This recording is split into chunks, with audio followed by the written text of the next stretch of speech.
Vous retrouvez dans cette édition du journal sur FM Télévision. Mesdames et messieurs, bonsoir et bienvenue. Tout de suite, le journal. Rétrospective, mesdames et messieurs, merci de la...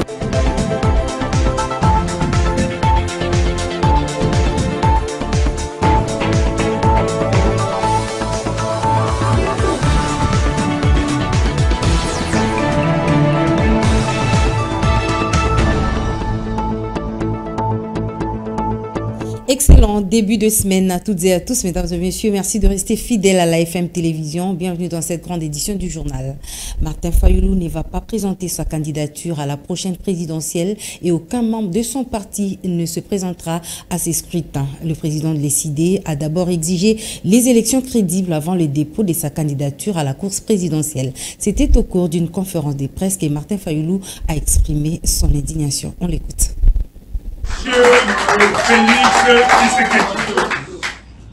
Monsieur Félix Tshisekedi veut à tout prix obtenir un autre mandat frauduleux afin de changer la Constitution en rallongeant le mandat du président de la République à 7 ans. Ainsi, il pourra rester le plus longtemps possible au pouvoir pour parachever le projet de balkanisation de notre pays. Diviser les Congolais par le tribalisme, pérenniser la corruption et braquer les ressources du pays. Non, nous ne pouvons pas les laisser réaliser ces macabres projets. En conséquence, nous annonçons à l'opinion nationale et internationale que nous avons décidé de ne pas déposer les candidatures de nos membres à tous les niveaux des élections, tant que le fichier électoral, c'est-à-dire la liste des électeurs, ne sera pas refaite dans la transparente et auditée par un cabinet extérieur compétent.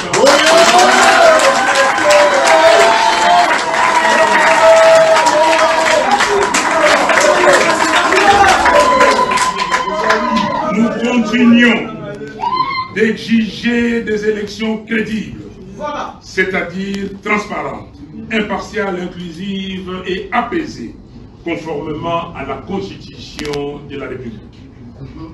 Nous demandons à nos pères spirituels, en tant que leaders de la conscience nationale, de ne pas accompagner la CENI dans la conduite d'un processus électoral fondé sur un fichier électoral fabriqué de toutes pièces.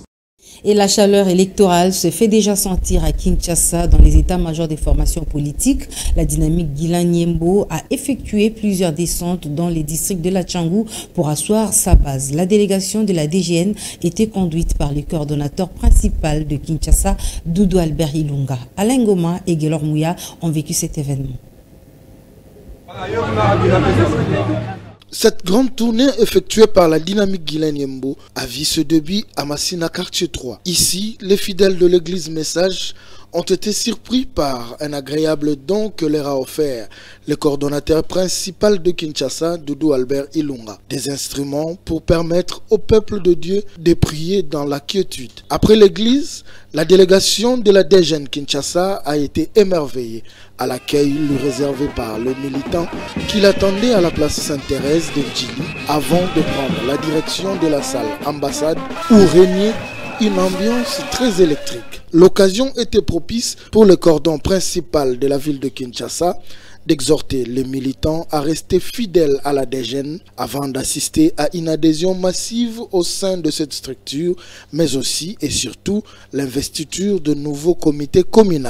Après cette cérémonie, cap vers la commune d'Ensélé pour boucler cette tournée. Après avoir reçu un accueil digne de son rang, Doudou Albert Ilunga a également installé le nouveau comité communal avant d'assister à une série d'adhésions massives au sein de la dynamique qui voit sa stratégie dénommée « Pas une parcelle sans la DGN » fonctionner à merveille. Nous demandons au peuple, à la population de la Tchang qui nous a reçus aujourd'hui dans cette tournée, que le changement qu'ils désirent doit commencer par eux-mêmes. Et c'est là, c'est l'opportunité que la DGN nous présente de faire le bon choix, de réfléchir dans le sens où l'homme devra d'abord lui-même chercher le changement en lui-même pour le voir s'accomplir autour de lui. La base est au courant de ce qui se passe. Elle soutient la DGN, les animateurs et les candidats qui seront alignés par la dynamique Guilain Nyembo. La victoire, elle est certaine parce que de notre côté, nous avons la vérité, nous avons l'engagement pour ce pays qui est en train d'avancer aujourd'hui. Il est un pays sur les rails et cette population sait avec qui elle va continuer pour ne pas arrêter cet élan. Nous invitons la population à adhérer dans notre structure qui est la DGN. Nous constatons, heureusement, que tout le monde est convaincu d'accepter les chefs de l'État, de l'accompagner. Vous avez vu que tout le monde accepte la DGN. Nous continuons à sensibiliser parce qu'il y en a peut-être qui sont distraits. Nous leur rappelons que la DGN les attend. Il faut dire aussi que Kimbanseke et Maluku ont été visités par le cordon principal de la ville de Kinshasa, Doudou Albert Ilunga, et la coordonnatrice district, Madame Rosine Kamwanya.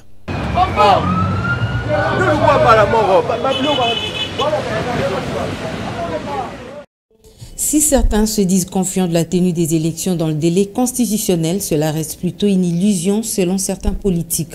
Le président national de l'Alliance des valeurs républicaines, qui soutient pourtant le chef de l'État, pense qu'il faut aller au dialogue. Popol Djamani était l'invité du magazine face à la rédaction à la FM Télévision. Estimons que toutes ces choses-là devront être refaites. Pourquoi? Parce qu'il n'y a pas eu un consensus politique sur certaines mesures, et je pense ici que la sortie médiatique d'un membre de l'Union sacrée, Loumanou, qui est fustigé que sa circonscription électorale n'est pas reprise dans ce projet de loi. Donc pour nous, en tant que Congolais, nous nous inclinons face aux avancées que nous constatons sur le processus électoral, mais en tant que parti politique, nous estimons que nous allons refaire le tout parce que lorsque nous aurons au dialogue, nous allons faire une table rase.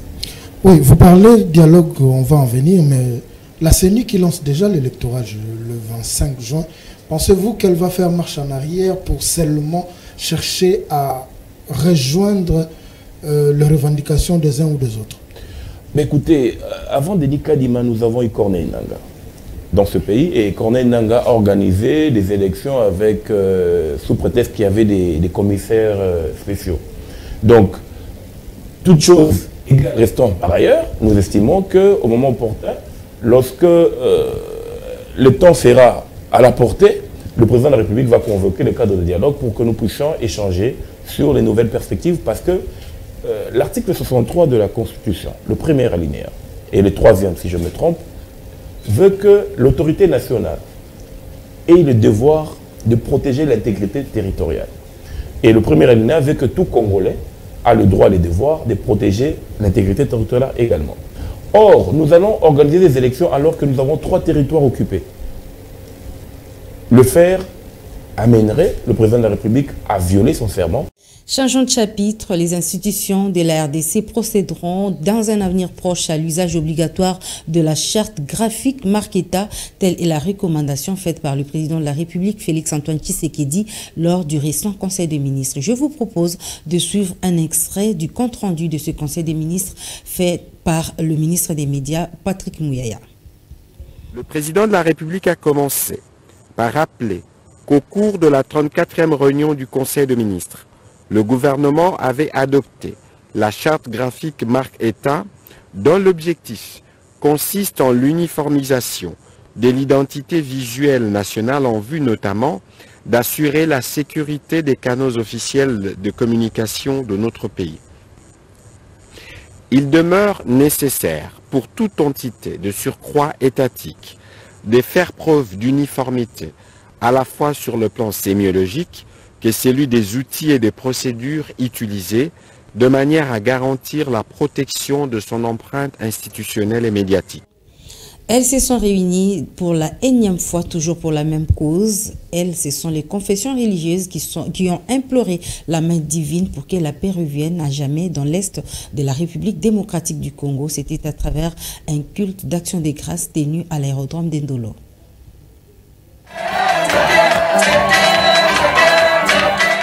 Au cours de ces grands cultes écuméniques d'action de grâce et de supplication, les chefs des confessions religieuses de la RDC, les responsables des églises ainsi que les fidèles des différentes églises de la RDC ont élevé les voix à l'unisson pour implorer la grâce divine par rapport à la situation qui prévaut dans l'est de la RDC où la vie humaine a cessé d'être sacrée. Nous bénissons nos vaillants soldats. Nous bénissons les FARDC.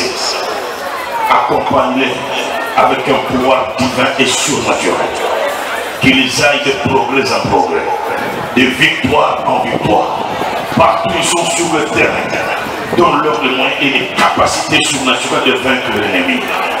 La guerre interminable dans la partie est de la République démocratique du Congo, due à l'agression de ses voisins, constitue réellement un tourment pour tout Congolais. Voilà les leitmotifs de ces prières de supplication faites avec cœur abattu, telles qu'est dites par le chef suprême et chef de la confession religieuse des églises autochtones traditionnelles Bangunzam PV à Longo, Mangele Sulubasa, pour que le Dieu créateur puisse libérer le Congo, pays de Kimbangu. Nzakoma, yonde Kimpa Vita, yonde Kimbangu, yonde Motima Nite, yonde Mwanzite, Zambe Yokabiso, Kokisali Kabora Yamo Konalelo, Esa Kinya Mabota, Boka Oyo, Maye Mingi Tovenina Boposa Konsenga.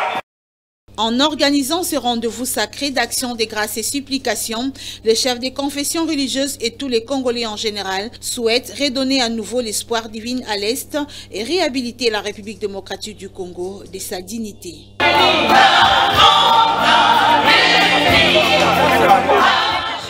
Certaines filles de 14 et 16 ans ont mis au monde, ça se passe à Massina, au quartier Fumutuka, où le phénomène fille-mère est dans son apogée. On le voit dans ce reportage de Sarah Mouiza et Enoch Mafuka. Dans ces quartiers, le phénomène fille-mère règne en maître. Et ces filles qui ont 14 et 16 ans disent avoir des raisons qui les poussent à mettre au monde à fleur d'âge.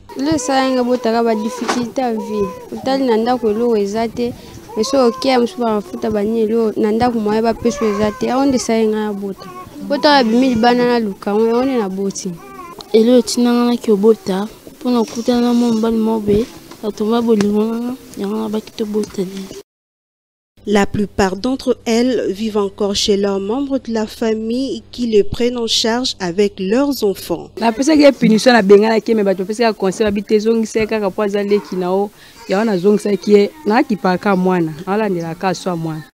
Pourtant, ces filles de 14 et 16 ans qui mettent au monde avant l'âge requis courent de grands dangers et risques, comme les dénonce cette infirmière. Il y a deux filles déjà qui viennent d'accoucher à l'âge de 14 ans, entre 14 ans et 16 ans. Bon, normalement, ce sont d'abord des âges à haut risque. Les autres passent souvent dans les césariennes. Il faut dire, c'est la vie sociale qui est en danger.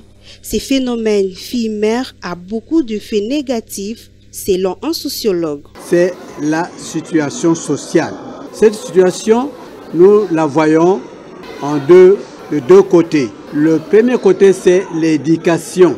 Avant l'an 2000 ans, à travers le monde, on a pu dénombrer 2 milliards d'analphabètes. C'est qu'avant d'atteindre le 3e millénaire, il y aura beaucoup d'analphabètes dans notre pays. La jeunesse est l'avenir de demain. Si cette jeunesse est détruite, l'avenir sera aussi détruit. Parlons sport à présent. Les Congolais se sont frottés les mains après la rencontre RDC-Gabon, une rencontre qui a été sanctionnée par un score de 2-0 dans le cadre de la 5e journée des éliminatoires de la Coupe d'Afrique Côte d'Ivoire 2023. Cette victoire des Léopards a constitué un véritable motif de satisfaction pour les amoureux du ballon rond. Je vous propose de revivre ces moments dans cet élément. Le corner de Swaku, la tête congolaise, l'ouverture du score. L'ouverture du score des Léopards de la République démocratique du Congo. La joie des supporters congolais était en son comble dans les tribunes du stade de Franceville au Gabon.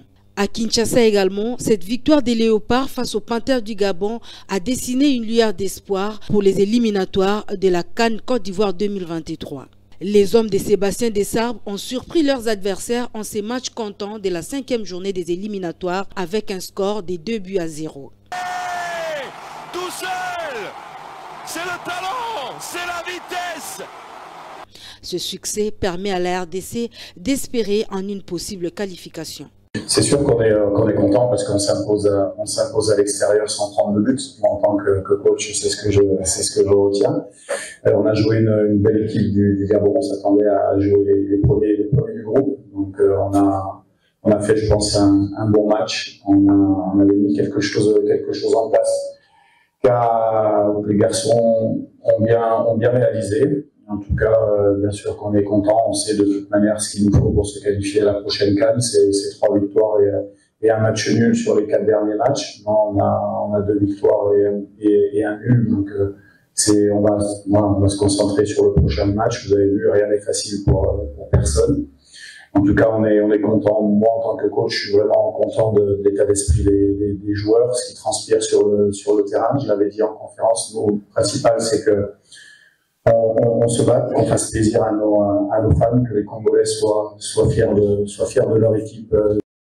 La République démocratique du Congo se prépare désormais pour affronter les Soudans en début septembre dans le cadre de la 6e et dernière journée de ces éliminatoires de la CAN Côte d'Ivoire. Le rendez-vous est pris donc pour le mois de septembre. Retournons sur cet élément. Félix Tshisekedi reçoit de plus en plus des soutiens des formations politiques qui veulent le voir briguer un second mandat. Le week-end dernier, le regroupement politique Action Audible pour la bonne gouvernance a vu les jours avec comme ambition de propulser le chef de l'État à la tête du pays lors du scrutin présidentiel prochain. La cérémonie officielle a eu lieu le week-end dernier. Guylaine, Alain Ngoma et Enoch Mafuka. Alors qu'elle vient juste de naître sur la scène politique, l'Action Audible pour la bonne gouvernance, AABG en sigle, a déjà incroyablement enregistré une tonne d'adhésion de partis politiques et mouvements associatifs venus de tous bords. Le maître mot ici, c'est le soutien indéfectible à Félix Tshisekedi Tshilombo, non seulement pour réussir son actuel mandat, mais aussi et surtout sa réélection à la tête du pays à la présidentielle prochaine. Ce combat, la dynamique Guylaine Yembo a aussi choisi de le mener au sein de ces regroupements politiques. Fortement représenté le samedi dernier dans la salle Boboto, l'ADGN a, comme tous les autres partis, signé la charte d'adhésion, façon pour elle de témoigner son attachement au chef de l'État Félix-Antoine Tshisekedi Tshilombo, comme l'expliquent certains cadres de cette structure. Aujourd'hui, c'est une journée spéciale liée à la sortie officielle de notre regroupement politique, qui est la AABG, les actions audibles pour la bonne gouvernance. Je voudrais ici préciser que l'objectif principal de ces regroupements politiques, c'est d'abord de soutenir le chef de l'État et en plus de cela, de lui accorder une majorité parlementaire pour lui permettre évidemment de bien diriger. Alors, la plateforme AABG, c'est une plateforme qui soutient le chef de l'État. Si vous l'entendez par le nom, c'est l'action audible pour la bonne gouvernance. L'ADGN poursuit les mêmes objectifs, la bonne gouvernance, la lutte contre la corruption et l'avancement du pays. L'ADGN est derrière cette plateforme parce qu'elle est parrainée par notre autorité morale qui est l'excellence Guylaine Yembo. Nous ne pouvions qu'être présents, nous ne pouvons qu'accompagner parce que nous faisons partie de cette grande vision qui est celle d'accompagner le chef de l'État vers la réussite de sa mission. Pour tout dire, ces regroupements politiques a pour parrain le directeur de cabinet du président de la République, Guylaine Yembo, qui a exhorté toutes les parties prenantes à soutenir le chef de l'État et à faire les choses autrement afin de valoriser la bonne gouvernance. Ainsi se termine cette grande édition du journal sur la FM Télévision. Mesdames et messieurs, merci d'avoir suivi. Excellente suite des programmes sur nos antennes.